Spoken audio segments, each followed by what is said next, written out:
ఇలాంటి నేరస్తుడు సభ్య సమాజంలో జీవించడానికి అనర్హుడు. వీడి కోసం కోర్టు వారు తమ విలువైన సమయాన్ని వృధా చేయకుండా ముద్దాయికి కఠిన శిక్ష విధించాల్సిందిగా కోరుతున్నాం. I object your honour. ఏందిరా నువ్వు కోరేది? ఆయన కన్ఫర్మ్ చేసేదే. మీరు మాట్లాడుకుంటే మధ్యలో మేము దేనుకుండేదా? టీ అమ్ముకోవడానికా? ఏం జడ్జి నువ్వేం చెప్పదలుచుకున్నావా అర్థమయ్యేలా చెప్పు. చెప్తాం. అందుకేగా 50,000 తీసుకుంది.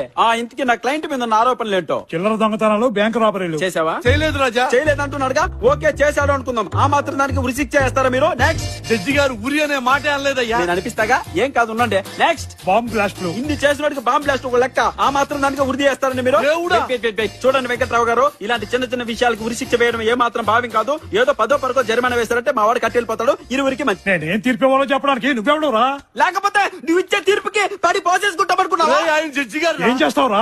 ఈ తీర్పు చూస్తాను. తీర్పిచ్చి బయటికి ఎలా వెళ్తారో చూస్తాను. కోర్టులో ఒక్క పెట్టి నిన్ను కుమ్మేకపోతే తల్లి తోడు. సార్ అసలు వీడెవడో నాకు తెలియదు సార్. సాక్ష్యాధారాలు పరిశీలించిన మీదట